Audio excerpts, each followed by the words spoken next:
get ready to crack open an unexpected secret from the animal kingdom. A group of dudes digging up some ground stumbled upon an incredible sight. What appears to be a giant, wiggly pineapple on the surface, but it's actually dozens of turtles stacked neatly on top of each other. Now, you might wonder if this is one supersized turtle, or if these little guys just love to cozy up together. The thing is, softshell turtles are known for burrowing into mud during winter. They can spend months underground or in the muck, and it looks like some might be hibernating in a group, but we're not 100% sure because scientists haven't weighed in yet. Here's what we know: most turtles snooze solo, but these ones are arranged with military precision, almost as if they had a plan, or maybe a human helping hand. The mystery is up to you to solve. Let's take a break from speculating about these mysterious turtles stacked like they're waiting on a turtle delivery truck. The fact that softshell turtles are considered a delicacy in many parts of Asia and often farmed for consumption raises some serious questions about their treatment and fate. And it's not exactly the most heartwarming topic. In either case, whether these turtles were buried as part of hibernation or preservation, there's a chance they might end up on someone's dinner plate. It's pretty wild to think that this incredible display could be connected to a culinary tradition or even an unusual farming method. But remember, the turtle stacking remains unexplained, and we're still missing some key clues from experts before we can crack this case wide open. Let's dive into one of the most intriguing aspects about turtles: their unique take on hibernation, called brumation. You might be thinking, wait, aren't bears the ones that hibernate? And you're absolutely right, but there's more to reptile hibernation than just sleeping through winter. During brumation, turtles enter a resting state where their metabolism slows down dramatically, and they stop moving, eating, drinking, or even going to the bathroom for weeks.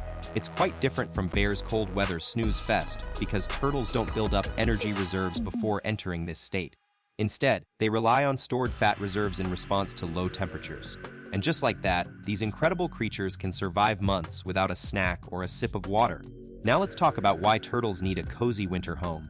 As we've established, they can't just chill in freezing water because their bodies are cold-blooded, meaning their body temperature depends on the environment around them. If it gets too chilly, that water inside their bodies will freeze up like any other liquid, and sadly, this means instant turtle tragedy. That's why turtles have to find an awesome winter hideout, like underground mud burrows packed so tight they'll keep the cold at bay. And guess what? Some species are super loyal to these secret spots and return every year. The real magic question, though, is how they survive months without popping up for air, since we all know turtles need oxygen, just like you and me. It's quite an incredible survival skill, isn't it? It turns out that when we think about turtles all snuggled up like a turtle-themed blanket, it seems like a cozy winter dream. But scientists have been on this case since the 90s and found something pretty cool. Some turtles actually do hibernate together, forming these tight groups known as collective brumation. Now you might think they're all bunched up for warmth, but surprisingly, that's not the main reason. They actually aren't even touching each other in most cases, kind of like if a bunch of friends were sleeping on a couch and nobody is really snuggling anyone else. So what could be driving these turtles to group up? Well, it seems some species might be more social than you'd expect. Scientists suggest that by sleeping together, they're actually enhancing their safety from predators, since there's strength in numbers. Or should I say, shell in numbers. You're right on point. Turtles aren't warm-blooded creatures, meaning they can't generate heat internally like mammals and birds can. This is crucial since it shoots down the idea that these turtles are huddling for warmth. In fact, cold-blooded animals usually find cooler spots to sleep during hot summer days. So why do you see turtles in groups during brumation? One cool theory is that by gathering together, they might be able to signal when it's time to wake up. Think of it like a turtle alarm clock. All the friends sleeping together can basically set an internal timer so they wake up at the same time. Another possibility is that available burrows are super limited in certain areas, leading turtles to group up for safety. It's like having a big turtle slumber party in one cozy spot. And we're not done yet. Research suggests that these group gatherings might also be related to finding love and starting families.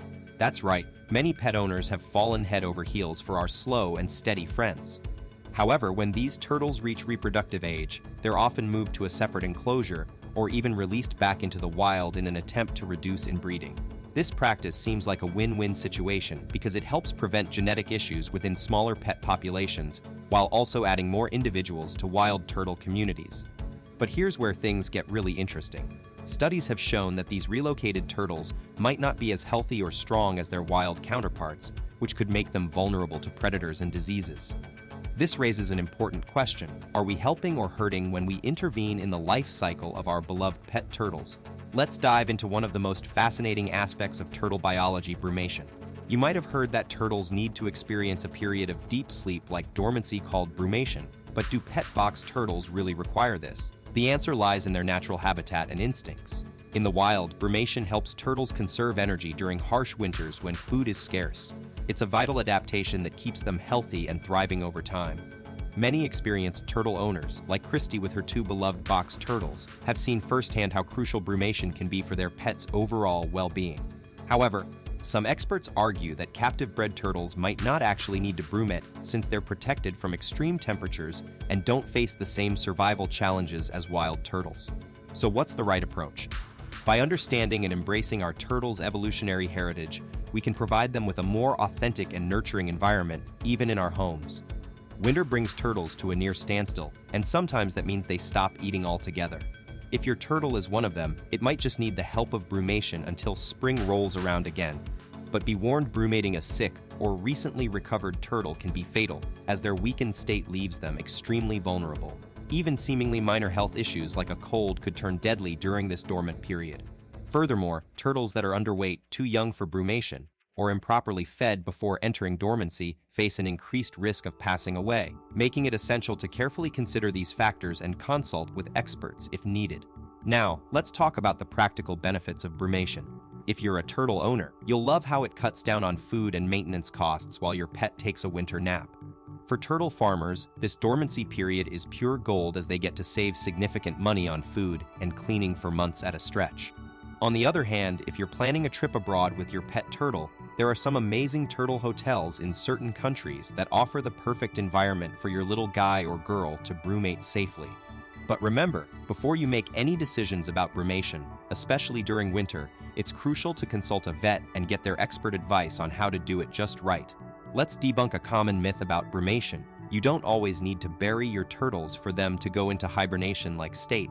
Some farms have large enclosures and ponds where turtles sleep on the ground and still manage just fine, at least while they're snuggled up and snoozing. But once they wake up from their long winter nap, you better believe it's not a walk in the park for them. As they burn through stored energy reserves during brumation, they start to accumulate lactic acid due to low oxygen levels. Humans feel that same burning sensation after an intense workout, causing muscle pain. And trust me, turtles don't enjoy it any more than we do. To deal with this discomfort, they cleverly utilize their shells for protection and support as they slowly get back on their feet. Now, let's dive into some of the challenges turtles face while hibernation-like state, brumation. During this time, they struggle with lactic acid buildup due to low oxygen levels. Just like us after an intense workout, it leads to muscle pain and burning sensations. But here's what sets them apart. They use their shells as a protective shield, relying on calcium stored inside for relief from these cramps. However, there's only so much this strategy can do. By the end of winter, turtles start feeling quite miserable. This is why, when spring arrives, they frantically seek warmth to speed up their metabolism and flush out lingering lactic acid. But brumation comes with more than just lactic acid woes. It also leaves them disoriented. So vulnerable are they that you could literally stick your hand into their burrow and pull them out without any fight. It's crucial to remember not to do this, as it can harm the animal, yet in the wild, predators like American mink exploit this vulnerability, hunting common musk turtles when they're most defenseless during winter brumation. Let's explore the fascinating yet challenging world of Asiatic soft-shell turtles. Unlike box turtles brumating in Texas, these look-alike pineapple turtles take their deep sleep under the ice in shallow water with a few extra risks. Otters and tigers are just some of the fearless predators waiting to catch them off guard. But before they even reach adulthood, baby turtles have an uphill battle too. Their eggs are extremely vulnerable as they're hunted by a diverse range of natural enemies, from monitor lizards to crows, snakes, eagles, and wild boars. It's worth noting that humans also pose a threat, although we can't be classified as their natural predators. Let's dive into some interesting survival strategies of our soft-shelled turtle friends. You might think it's impossible for these animals to protect themselves against burrowing threats. After all, otters and monitor lizards are known diggers. However, there isn't any exact data available on whether turtles can actually escape from predators that dig. Maybe they're just lucky, as many of their turtle-eating foes tend to slow down during winter. Snakes and monitor lizards usually have better things to do than digging in the cold ground. Even reptiles get chilly. Interestingly, Another potential threat, herons, migrate south for warmer climates when it gets cold, leaving our soft-shelled turtles safe from predation while they're brumating. In Florida's wetlands, our soft-shelled turtle friends have a natural nemesis: alligators. These turtles are stealthy ninjas, moving fast on land and packing a powerful bite. But when winter hits, temperatures drop in the Sunshine State, and so do our alligator predators' activity levels, because they're cold-blooded and love to brumate just like turtles. Talk about a rare natural advantage for these guys. It's as if Mother Nature gave them an exclusive out-of-office notice during chilly months. But let's not get too cozy with the idea. Knowing turtle habitats, especially nesting sites, is still super crucial to avoid accidentally disturbing their nap time. Chinese pond turtles, for instance, usually chill in abandoned ponds or on land while they snooze through winter. When it comes to finding land brumating turtles, think of them like couch potatoes. They love their comfy spots. Many times, these cozy zones are hidden under blankets of grass, providing the perfect cover for a winter snooze. But let's switch gears and dive into Japan's snapping turtle problem.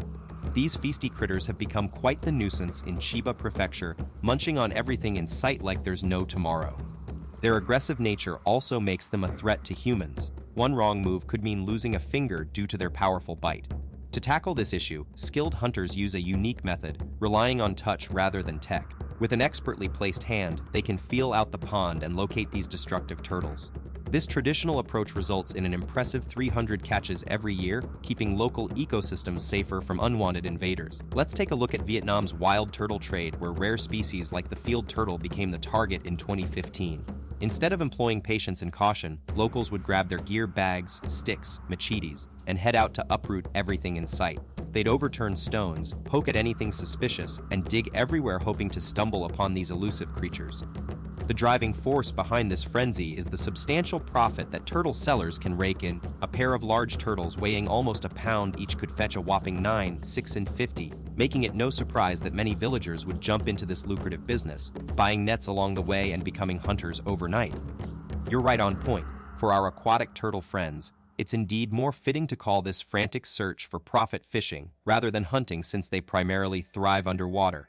And yes, despite most high-priced stories being rooted in hearsay, the allure of these hefty sums still drives many into this lucrative but destructive trade. Speaking of which, if you've enjoyed this episode so far, don't forget to hit that like button and subscribe for more engaging edutainment content. We'll catch you later.